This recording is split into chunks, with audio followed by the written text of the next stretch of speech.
Good afternoon, my beautiful babes and babettes. I'm your resident active advocate, and once again, please pardon the noise overhead. You might hear some loud banging and sawing noises. They're doing my roof yet again. I can't wait any longer for them to finish. They've been here since 8 a.m. So I'm just going to do this now and see what happens. As I said at the end of yesterday's video, you may not see a very happy Lily today. No, you may not, because today we're going to be talking about Disney's Pocahontas and racism. Oh my various gods in heaven. There's a lot to unpack here.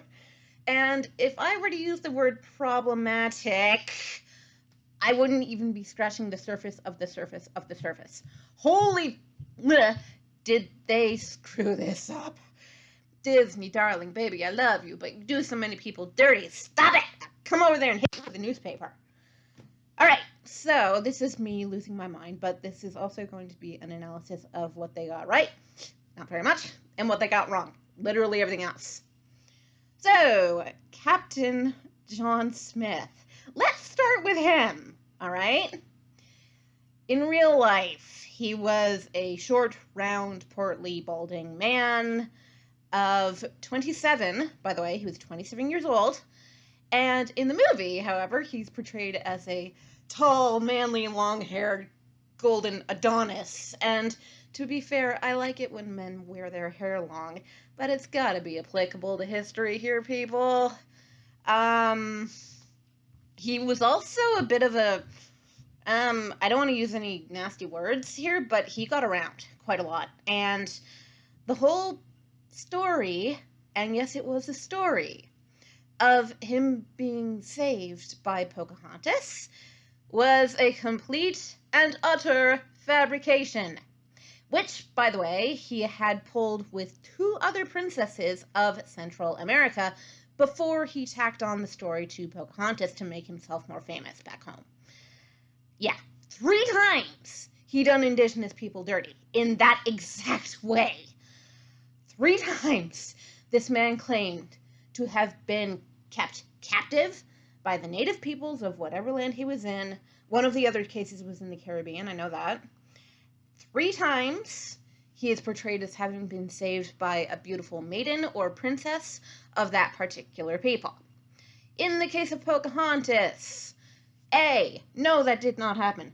B, if they even knew each other, it was in passing, most likely. It's been too long a time for us to determine the veracity of whether they even knew each other, let alone had a romantic relationship. However, historically speaking, it was probably not likely because Pocahontas was somewhere when John Smith got to Virginia in 1607. Pocahontas was somewhere between 10 years old and 12 years old.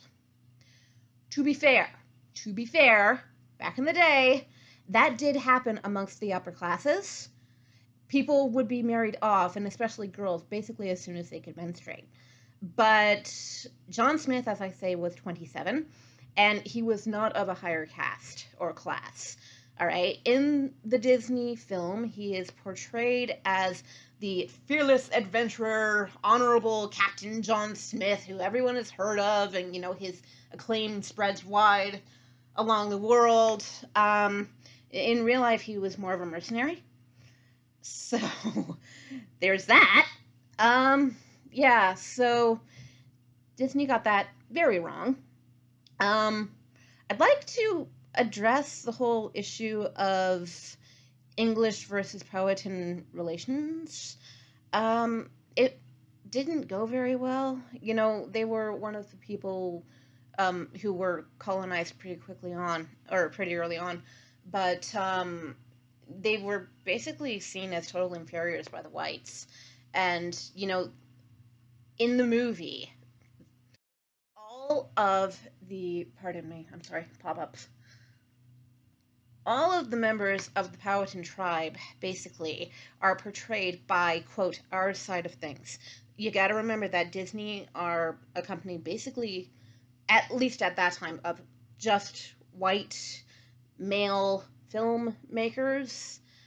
They're all portrayed, the Powhatans are all portrayed as being like the maximum of human beauty. And I actually have a problem with this because, yeah, you can feel free to be good looking, a lot of you do, but the one and only old person you see in the movie as belonging to the Powhatans is Kikata, the medicine man. And he's only there really to be the voice of wisdom for the people, but apparently not wise enough to understand what a gunshot wound looks like. About halfway through the movie, one of the guys gets shot, and he's brought to Kikata, who is, responsible for healing him. And he says, and I quote, "These wounds are strange to me." Really? You sure about that? Because I'm pretty sure that the whites have been raping, murdering, and pillaging their way along the North and South American continents for the past, almost 200 years, if not more, if you include the Vikings. So I'm pretty sure an indigenous person would know what a gunshot wound looked like at that point. The Disney version is not good. It portrays the natives as being not only rather ignorant, especially in a case like that. I mean, that's just blatantly obvious. Like, come on. But also these sort of hyper spiritual people who like make pictures of animals with smoke out of fires and God, listen to the spirit of the wind. If you actually listen in the colonial context to the lyrics of Colors of the Wind, it comes off, and I appreciate it for this aspect, it comes off as a song that expresses a wish for unity between the two sides, which is fine. But then it's like, come run the hidden pine trails of the forest, come taste the sun-sweet berries of the earth, come roll in all the riches all around you, and for once never wonder what they're worth. I can quote this song lyric by lyric because I am ashamed to say this was my favorite movie growing up. So the problem with that song, though, is that Pocahontas especially is portrayed as being one with the spirits of the earth and, listening to the spirit of the wind. And the whole thing about communing with the spirits of nature, that's not necessarily separate from indigenous religions. Plural, okay? There's going to be multiple different religions and forms of spirituality throughout the continents, plural, because North America alone is as big as, I believe, 3 different Europes. So Europe could fill up North America. And we all agree that European societies are distinct and, they have their own traditions, they have their own languages, they have their own religions, even. Why do we not make that call about the original peoples of these continents of North and South America? It's all sort of portrayed as this one big homogenous thing, which, as I've stated in previous videos, is a byproduct of Orientalism. As I said, in regards to Orientalism, this does not have to do with global West versus global East. This has to do with us as the West versus them as everyone else. Doesn't matter whether they're part of the global East. If they are not white, English-speaking, male, Christian, big long list of, quote, requirements, then they are, quote, other, and they are, quote, Oriental, and they are, quote, not us. But we all agree that there is multiplicity throughout Europe. Why not throughout North America? Just in this case, let's stick to North America, okay? The Powhatans, I don't know about their original religions, but it's fairly safe to say that they would have believed in one God. As I recall, most North American indigenous do, or did. And irony of ironies, when residential, quote, schooling started, as I've said before, I will never not put that word in quotation marks. These were not schools, these were torture chambers. They were made to believe in one God. They already believed in one God. So that strikes me as an irony, but In getting back to the content of the movie itself, Pocahontas did not save John Smith's life, historically speaking, okay? Historically, John Smith was either captured by or went into the Powhatan tribe. And later on, he left them. We don't know why. We don't know how. We don't know whether he was ever their prisoner, ever their slave, ever anything negative. We know that he went into their territory. We know that he left their territory. And we know that pretty much everything in between that he says of his own story was a lie, because he had fabricated such stories beforehand, twice beforehand. You would think that the people back home would kind of latch onto this and go, I'm sensing a theme here, Johnny. What are you doing? What are you doing? Smarten up. So they bought it a third time, though, apparently, because that's why we have the Disney version that we have at all. And I imagine that some historical research went into that, but not as much as I would have liked to see. Not as much as was actually necessary. But to be fair, again, there's an interval of almost 400 years there between the time of Smith actually going to Virginia versus Disney making the movie in the 1990s.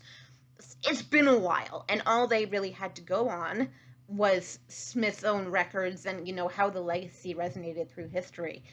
A lot of the time, indigenous peoples did not keep written records.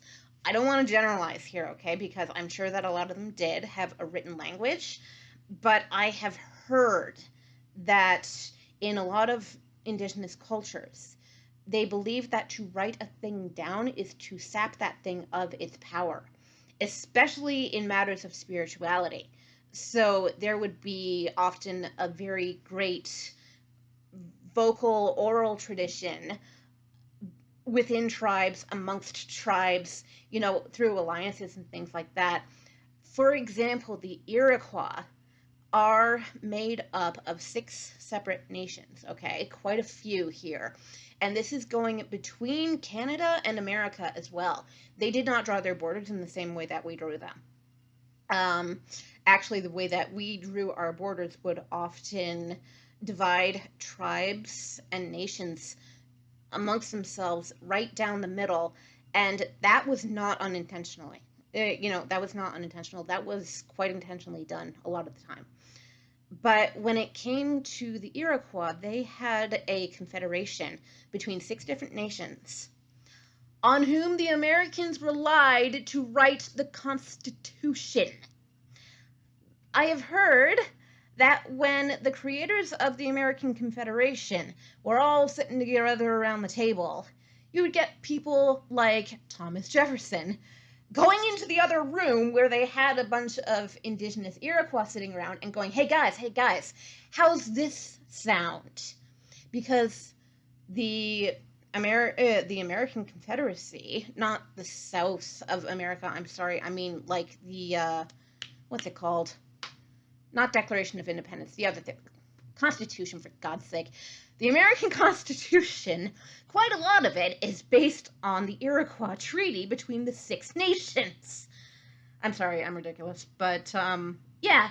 So that was a thing that happened, and that was a thing that history has not really acknowledged, especially in the reservation system and in the, quote, schooling system. Oh my God. I don't want to sit here and talk to you about the residential, quote, school system, okay? We don't all know what happened, which is the problem. So instead, I'm going to recommend to you a movie called Where the Spirit Lives. I do believe that parts, if not all, of this can be found on YouTube. I've looked for it myself, and I've seen a few different things. It is about a brother and sister pair. They're Saskatchewan natives, okay? They're dragged off to a residential school, and their names are changed. They have their identities changed completely. They can't see their parents.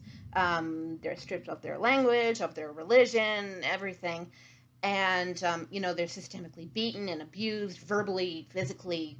And an analysis I have heard of that movie And after you watched it, this is really going to hit home. But an analysis I have heard of that movie is that, yeah, this is pretty accurate, except that these people are too nice.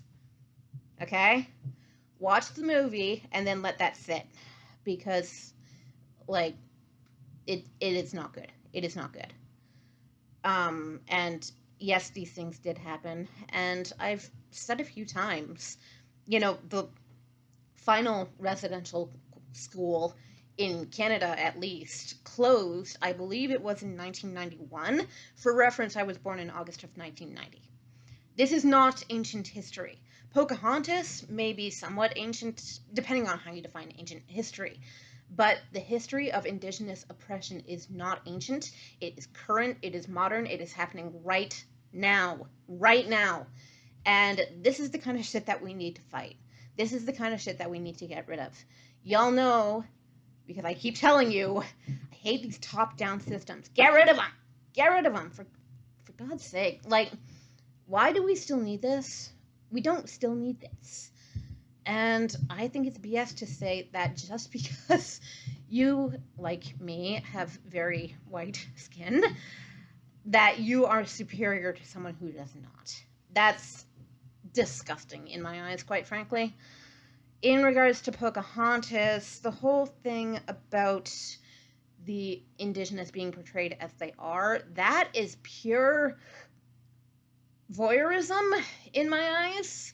The whole thing about all of them are these chiseled, athletic, beautiful people, except the one old guy. That's just voyeurism. That's the byproduct of colonialism as well, the othering of the, quote, othered body. The whole thing about, well, colonially speaking, you are our property anyway, so now we are free to make property out of your body. And in mass media, bodies that are not white are often very highly sexualized. You see this in Pocahontas as well, because when she is spying on the Europeans, and she has a higher vantage point than they do, she's crawling to the edge of the cliff in this very animalistic way. It's really quite disturbing if you go back and analyze it without the nostalgia goggles on and not using the eyes of a child who is too young and or ignorant to understand these things. The portrayal given to us of the, quote, othered body is that it is sexy, it is exotic, it is our property to do with as we please. That is wrong. That is wrong. Look at your mothers, look at your sisters, look at your aunts, look at your daughters. Would you want that kind of portrayal being made out of them if whites were in the minority, both in terms of numbers and in terms of power? I can pretty much assure you that the answer is no.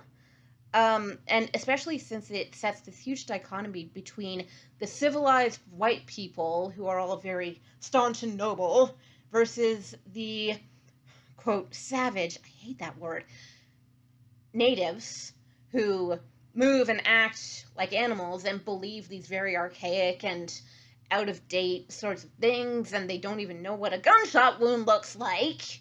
Even the wisest person in the tribe does not know what a gunshot wound looks like. This is ridiculous. This is outdated. This is what we need to defeat. This is what we need to pound into the ground and say no more. All right? Speaking myself from, at least racially, a very privileged place, I know it's not my place to say this is what needs to be done by us.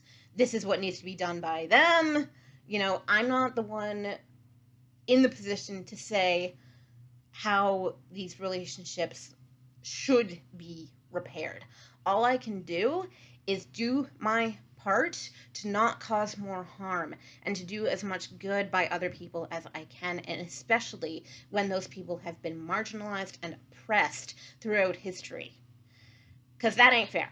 And justice for all, the American legal system is all about justice. Well, if we want to be just, we have to treat people justly. We have to treat others, Christians, as you would like to be treated. Alright, so that's my rant on Disney, Pocahontas, racism, and all the lovely intersections. Oh my god. Okay, so this one's been interesting. But tomorrow, I'm not entirely sure what I will be examining, but we will find out together, and it will be lovely. And I hope you haven't enjoyed your time. I hope your time instead has made you think. Think and read. Those are the two things I ask. Well, no, think, read, and be a good person, okay? To others. And especially those who have been systemically oppressed throughout history. Because it's not your place to think that you're better than them. Sorry, it's not. All right, so I'll see y'all tomorrow, and have a lovely rest of your day.